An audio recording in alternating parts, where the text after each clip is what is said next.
It'd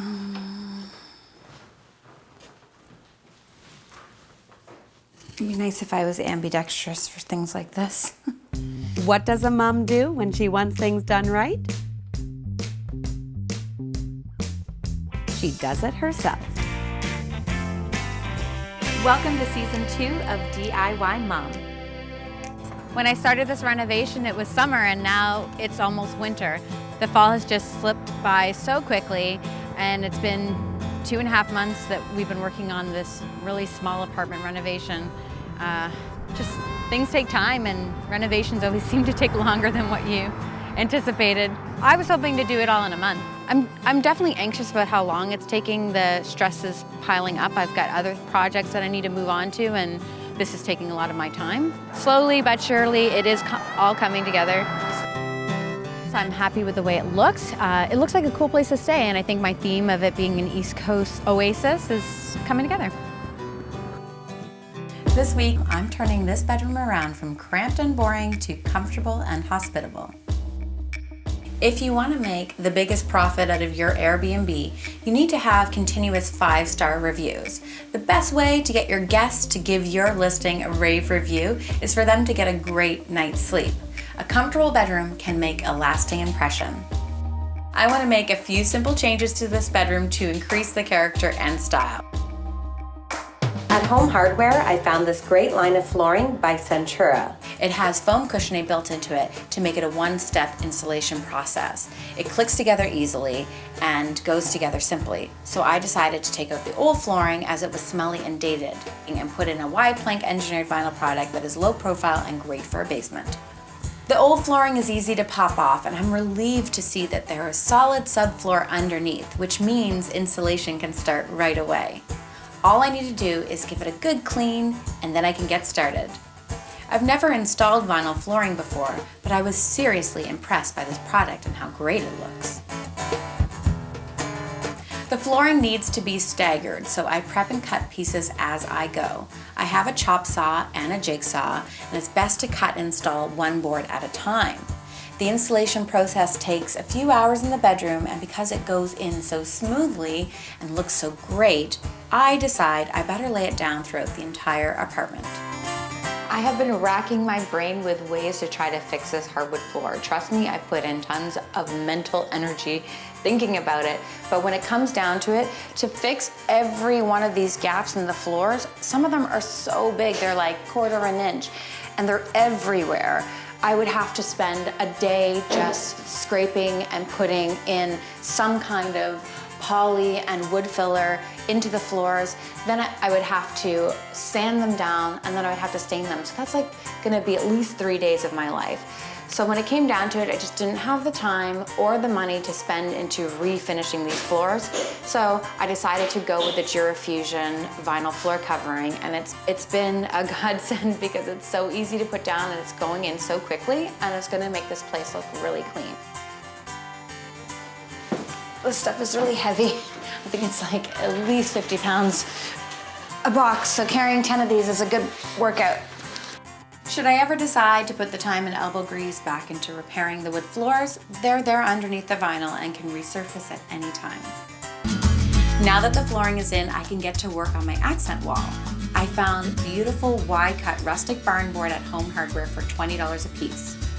It's stained and ready to be hung and is going to make a great headboard for the bed.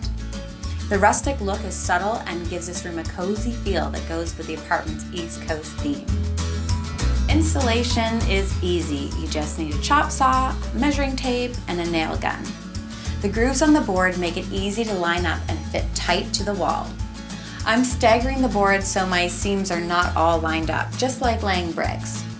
The accent wall is complete and looks fantastic. Now I'm ready to paint the rest of the room. Painting the bedroom white will really brighten up the space. I carefully selected the white shade I wanted for the basement from the Beauty Tone selection at Home Hardware. Picking whites can be kind of tricky because they can look different, in here than they do in the space. I think it was the 5 that I liked. Yeah, there's just like slight little variations in in the whites, you know? Well, I think that when I was looking at it in the apartment that I was kind of going with the 5. Sometimes I'll take the color outside and I'll look at it in the natural light, and then I'll look at it in the store in different places. Whereas this is in a basement, it kind of like the tones look a lot darker when they're even a little bit lower, so.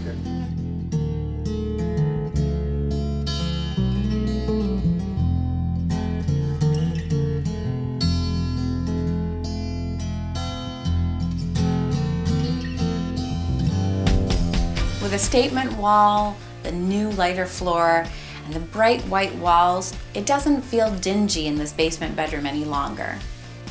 Coulter Electric is here to help me install some pot lights and bedside lamps and plugs. I have these great garden path gold fixtures from Hudson Valley Lighting, and I need their help installing them on either side of the bed for reading lights. I'm so excited about these beautiful wall sconces from Hudson Valley that we are installing in our Barnboard wall. These sconces are on a pivot so they can move over top of the bed, and they're just going to be really nice reading lights. And the aged brass is such a beautiful finish. I've selected a lot of aged brass fixtures from Hudson Valley, my Mitzi, and Troy Lighting Group, and these are going to go all around the apartment. It's beautiful to see these sconces installed. They're looking great. I've asked Jason from Coulter Electric if he wouldn't mind giving me a quick electrical lesson so I can install these great Adorn switches, plugs, and wall plates from Catalyst Electric myself. I love learning something new, and having basic knowledge of everything that's going on in your reno will go a long way when it comes to directing a team. Something easy like switching out a wall plate is a great tool for me to have in my back pocket, especially if I decide that I want to switch out all my wall plates and put in Adorn switches in my own home.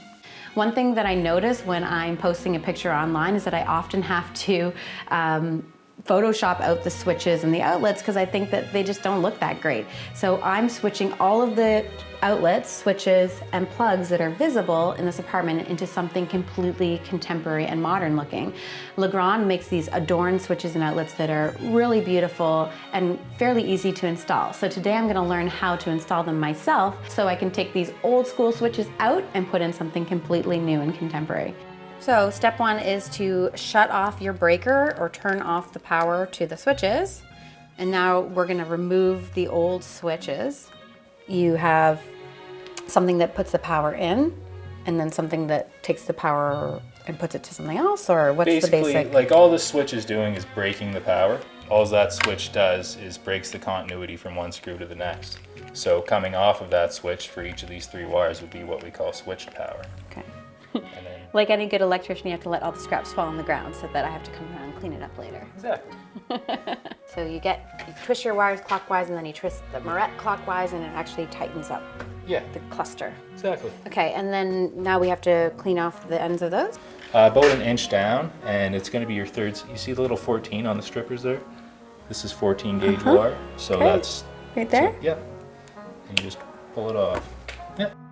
Where you see all these wires that are tied together, that's your power. So Okay. they'll be going into one side, and these 3 will be going into the other side. Okay. But one terminal is where this black screw is, and the other terminal is where that gold screw is. So, and then do I tighten it after I tighten it once it's in? Right, once the wire's in there, you basically want to just try to tuck all the wires in there as neatly as possible.